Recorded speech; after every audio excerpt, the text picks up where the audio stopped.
Thanks so much for coming in. Nice to see you. Thanks for having me. Yeah, it's good to be here. I haven't seen. We just realized when the microphones were off that we have played together. Yeah. And in Ottawa, the Blues Fest. I have no idea how long ago that was.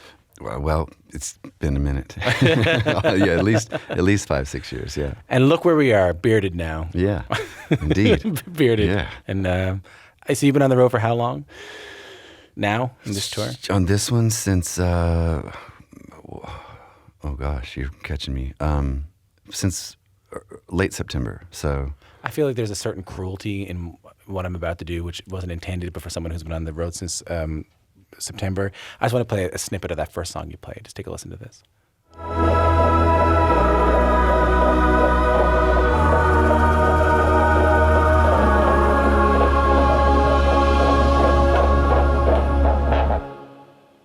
So the reason there's a cruelty in that is that that's your daughter's heartbeat, right? That is. Sampled. Yeah, it is.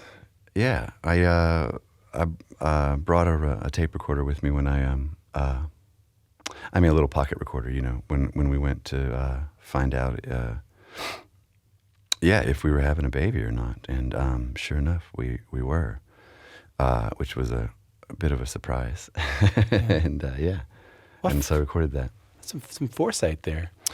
Well, I figured if I wanted to, I didn't think I would really maybe use it so much at that time. I certainly wasn't thinking about that. I just thought I wanted to,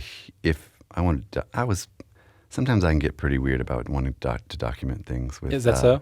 Yeah, with, like audio or video things, just for your own, or at least my own, memory, which is bad, and so it wouldn't have been totally abnormal that I would have that, but and so I ended up having that sound snippet, and then a year later when I wrote that song, and realized what it was about as I was writing it and what I was going to do, it was like a light bulb went off. I was like, oh, and I can use that to really be the excuse the pun, but the heart of that song. Yeah. That is nice. Yeah. Now please leave. Yeah.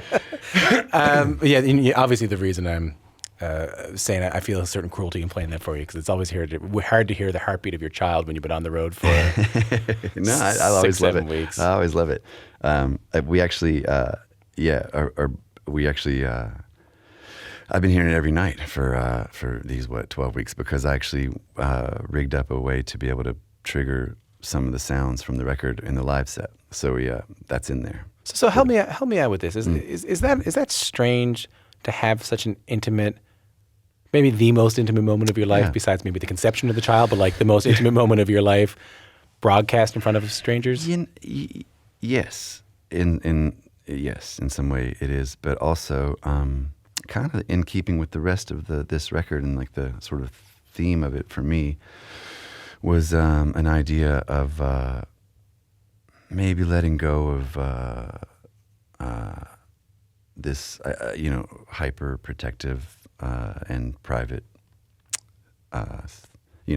thing.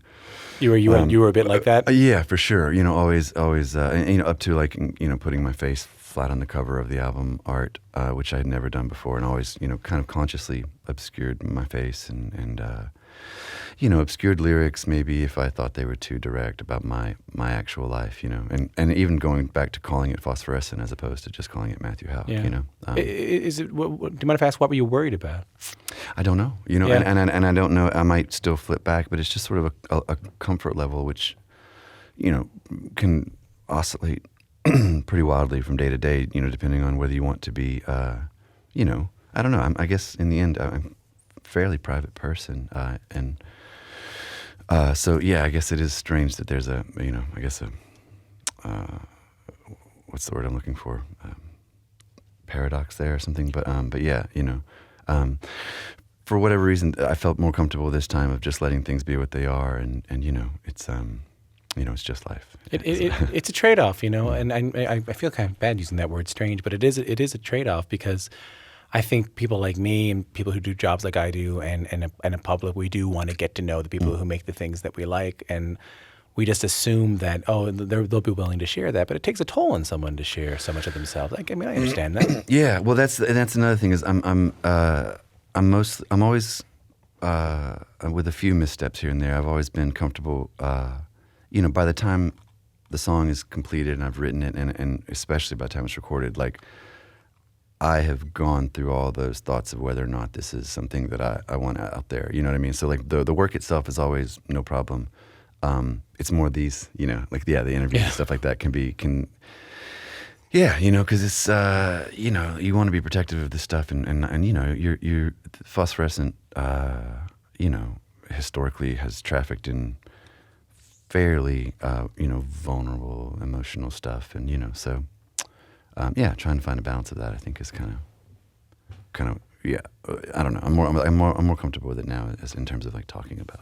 Was there a change? Was there like a? No, I don't know. I think maybe just getting more comfortable with. I don't really actually know. It wasn't like you woke up one day and said, "Yeah, God damn it." No, I mean, once I knew like what the record was about, and I realized, like, look, if you go through with this, you're definitely gonna have to be talking about your life, in these interviews in the next, And it was also probably the first time that I knew for certain that simply, by putting out the record, I already knew some form of like what was going to happen, because I made records for 15 years with, no expectation whatsoever of anybody hearing them, or having to, so knowing from the front end that it was going to be doing all this, maybe that was it. Maybe that was all. I just was like feeling okay about, what was coming down the pike. What a change that must be. Hey, I mean, I think we see it as a good thing, of course, that people, when you make records and all of a sudden you know that you have a guaranteed fan base of, a lot of people who are going to hear it. But that must also change things for you too.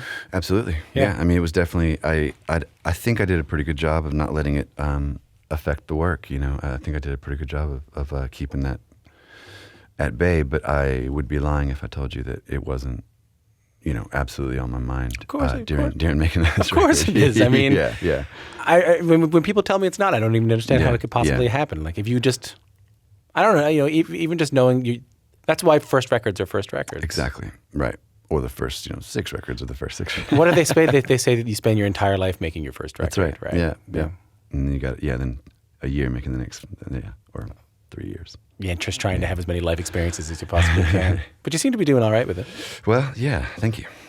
Like you seem comfortable, you seem happy to be on the road and all that and playing music. You seem happy with the record. It feels really good to be out doing this one, for sure. It's been, it's by far the busiest we've been and the most, full on, but it's, it's been really good. It's been, like really good. The band is on fire right now, and like it's been a pleasure to play these shows, and it's like the work has felt, productive and not just like futilely burning down the road, and just like destroying yourself for no real reason, I do want to talk one more thing about the record. But it's not about being a dad. It's not about getting married or anything like that. It's about where you moved, because you were living in New York City for a long time, and then you moved to the South, which is where you're from originally. You're from the Southern United States. We're from Georgia, I think. I'm from Alabama. From originally. Alabama, yeah. And then you made this record in Nashville. What brought you back down there?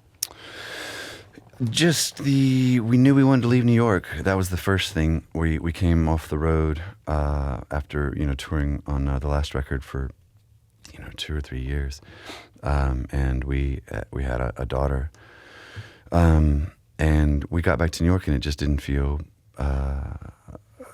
like all the reasons that we had been in New York for all those years kind of just were drying up. Like places that we loved were closing, and people that we loved were gone, and also just the prospect of raising our kids there, or kid at that time, singular, just was just a hassle, So just started kind of looking around, and spur of the moment, sort of, I had a show in Nashville and a solo thing at like a benefit concert, and we had a day off, and we just kind of thought, well, what if we drove around and looked for a minute and saw what Brooklyn rent could do in Nashville, and it was eye-opening. And I think we actually signed a lease that afternoon. We're just like, forget it. I had the same experience, and I was just down there in was it September or something like that, September, October, and I was with a friend of mine. Oh, in Nashville you were? Yeah, and cool. I was with a friend of mine who lives down there, and we just drove around in East Nashville, beautiful East Nashville, and I was like, Toronto real estate? It's nuts, right? I could buy a starter home here. No kidding, man. Or I could buy the most beautiful house I've ever seen in my life. And that I understand. It's really something, yeah. Do you feel like you lose something by leaving the city, though? Yeah, probably, but also, I mean, it's, I don't know, we went back there to do some record release shows, and I don't know, New York, right now I don't actually know that I'm missing anything. I feel really happy to, be out of the bustle of a city. I mean, of course you miss some things, but it's fun to go visit, rather than like the daily grind of What I find funny about you is that you go to Nashville and there's no shortage of legendary recording studios down there, but you built your own. Yeah, tell me about it. That is, I can agree with you on how absurd that notion is. And it wasn't. And trust me, there were many, many, many nights where I said that exact question to myself, like, why would I have done this? There's 200 world-class legendary studios, 2 miles from here. I didn't mean to dredge it all up. Oh, I didn't mean to dredge it all up. Because here's the thing, it happened organically. I didn't go down there and say I want to build a studio and then do this thing. It was kind of just like the way that I've always worked is to have some gear, and do most of the recording in my space wherever I am, and then probably take it somewhere to mix it in a proper studio and all this. But I got down there and I think I was like bedazzled by the space that we had, and I got this big old console from the mid-'70s, which is huge, and it was in pretty rough shape, and it took about a year. Again, not knowing, I bought it thinking like, I can probably fix this up in a couple of weeks and get to work, and then needed a place to put it and couldn't find a space, so ended up finding a big empty warehouse, and then was like, well, I'll just build a couple walls around it, and I'll use the console and have a tracking room. And then realized the tracking room was way too big and too boomy, so I needed to build some more walls, and it just was kind of like each step predicated, it made a next step. And so before I knew it, I was definitely deep into building what is now essentially almost a real, proper studio. And I'm kind of on the fence of whether I'll keep. It was a lot of work. It was a lot more work than I. As you were telling me the story, and if you listen to this on the radio, you won't be able to hear it. But as you were telling me the spaces, I could see the space where you were like, Studio A is just down the road. Yeah. But I think you might be someone who needs that space, who needs that ability to just have it whenever you need it. That's absolutely true. That's the other thing. So I had to do it in some way. I just didn't expect for it to get as big as it did and become such a huge undertaking. But I started making these records when I was 17 and stuff, just on a 4-track, just like many people do. But each time, just got a few more microphones, maybe a little more gear, and then, so that's really the only way I know how to work. I've tried other studios. I recorded some of the basic tracks of Muchacho in Electric Ladyland,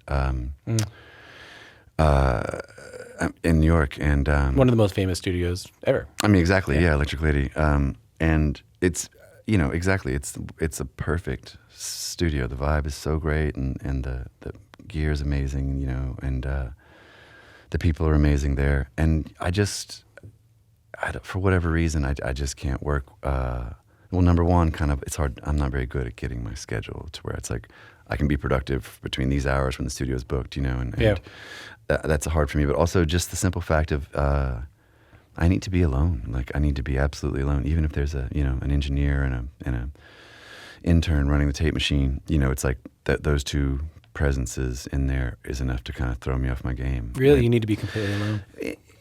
In the beginning stages of these things, particularly, like it's like they're still so vulnerable, and like I would just get, I don't know, like at that point I feel very vulnerable, and the songs are very vulnerable, and it's like it's easy to just kind of crush them, or do the wrong thing with them or something. And so for me, I definitely need that freedom to kind of work out the stuff in pretty much solitude. Forgive me, but a schedule to kind of do whatever you want whenever you want to do it and to be left alone is somewhat incongruent with being a dad.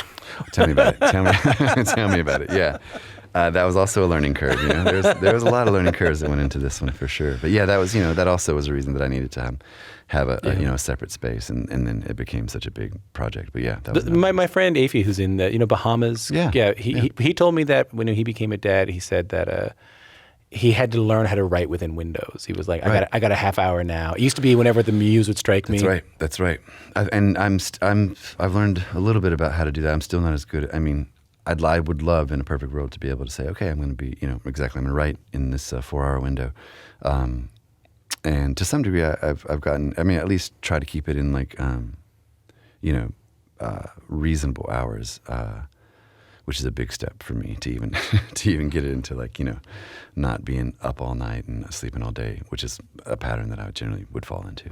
I think there's lots to be made, and there's lots historically has been made about artists who become fathers and the first album they make after they become a dad. So I'm not surprised that you A, put so much more out, but B, are a little uneasy with putting so much more out about yourself. But do you find any changes? Artistically, or you mean, yeah? I mean, obviously, unartistically, there's a lot of changes. Yeah, exactly. Yeah, I mean, I honestly don't know. It's like a lot of the stuff I learn as it's being talked about later. During the making of the things. To some degree, I'm kind of just trusting the motion of it and the act of making something, and then the analyzing of it comes later, when public radio hosts force you to do it. In the moment, exactly. It's like you can't plan for what people will ask, and then you go, oh well, and then you sound kind of like you're, not like you're dodging the question or just a moron or something. But it's true that like you're I'm kind of like thinking about these things for the first time. When you get these questions.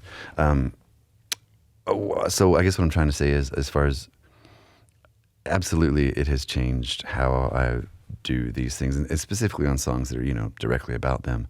But I think they're in everything, you know what I mean, now, and will be, you know what I mean? And I don't know exactly the way that like manifests is still kind of a mystery to me as well.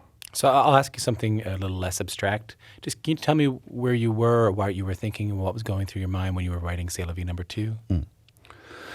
Yeah, that was the last song I wrote for this record, which is why the record came to be called C'est La Vie. And it was, I had all the other songs. They were all pretty fully formed. Some of them, with a lot of little loose ends. I'd been living with them for over a year at that point.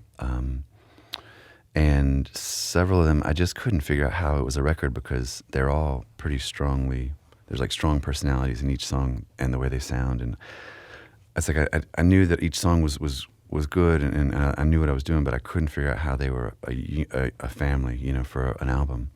And for whatever reason, I still think of these things in album terms. You know?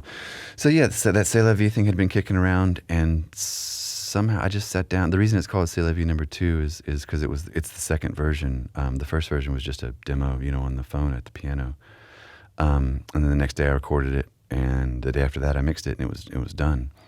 What were you writing it about? Like, what was going through your head? Yeah, I guess I was, to me, what it does to me is like addresses a lot of the,